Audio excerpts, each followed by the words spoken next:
Welcome back. Today is part 2 of Home Infusions, and the nurse is going to be here tomorrow morning. So I'm going to take a look and kind of show you what you kind of want to do to get ready for the nurse when he or she comes in the morning. So basically, you want to check whatever drug you're taking.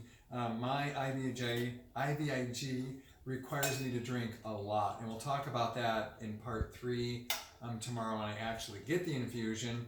But mine requires just a ton of water, so I'll start hydrating the night before quite a bit. Water just helps you tremendously when you're taking IVIG.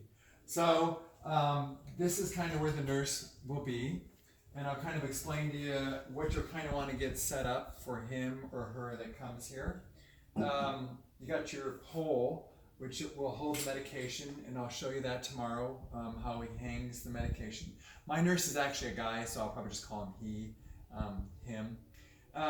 One trick that I found with your pole is if you put an ink, these are really flimsy, and when you put your bottle of the IVIG on top of here, it's really flimsy and it knocks over really easily. So what I found, if you put an ankle weight down there, it really stabilizes the pole, and then you can kind of carry the pole with you, set it down, watch TV, work on your computer, look on the computer, watch YouTube videos, or anything like that, and it won't knock over. Because one time, our wonderful little doggy bumped it, and it almost knocked over like $5,000 worth of drugs, and that'd be very bad. What we got here is the portable bag. So, you know, if you want to sit down, that's great, but say it's a nice summer day and the drug doesn't really affect you that much and you can kind of be mobile, whatever kind of drug you're taking. So this will kind of go on your shoulder.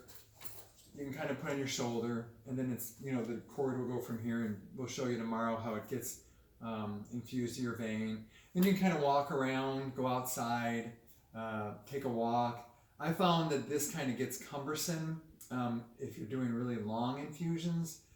Like if you're doing over, like my infusions are about 3 to 4 hours per infusion, kind of gets cumbersome, kind of having it around, and the nurse comes and checks it, you kind of hold it up. So, kind of, but it's nice to have. And all these things, if you're getting home infusions, should come from the pharmacy, and they just send it to you in the mail. So that's the pole. One tip that I also found, which is really helpful, is to have a trash bag. You go through so much of this plastic stuff. It's just nice for the nurse just to throw away all the plastic and paper and things like that. So my infusions are 4 days long, so this will be full by the time we're done. Here's the infusion machine. I guess that's lack of a better name. Make sure you have extra batteries, whatever it takes, whether it's a C or a D, I think. My almost ran out one time and I had no extra batteries. So the nurse, the next time, ordered more batteries. But it's just nice, a good idea just to have some in your tub of stuff. So if you do run out, it's there. Mine, you want to take the medication, follow the instructions on whatever it says. IVIG needs to be at room temperature. I store mine in the fridge, and then the night before I'll take it out and let it get to room temperature. So there's your IVIG. This is my box of just all the supplies that the nurse will use from one trip to another. You know, they'll have the little container to put all the sharp objects. All this stuff comes from your pharmacy, and then in home infusions, when the nurse is here, he will order new supplies for the next time that he's here. So I always keep that. It's really easy to store, like a plastic tub like this with a lid is really nice, because, you know, when you're done, you can just put all that together, snap the lid shut, and then we just take it upstairs, and then it's out of the way and it's all together and you never lose anything. So you also then want to keep, as we showed you in part 1, of all the new medication, because the nurse is going to check off what the pharmacy sent this time. So keep this separate so that he or she can check it off. Then when he's done, and go in the tub, and then they'll inventory it each time and see what you're short on. And the last thing really that you need to do and worry about is just pre-meds.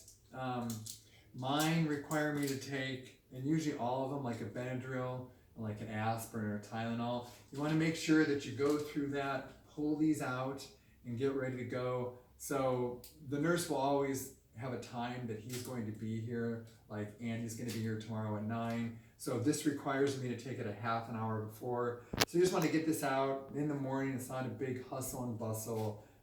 It's ready to go. You take your pre-meds, and then you wait for him to show up. So anyways, if you've ever done home infusions, you like home infusions, the disadvantage you like, what you do like about it, what you don't like about it, please comment down below. And then if you like how I'm helping, the tips, the little tricks on what I've experienced over the last 13 years, if you could subscribe, it should be in one of these corners, right? Subscribe. And thank you for tuning in, and welcome to the journey.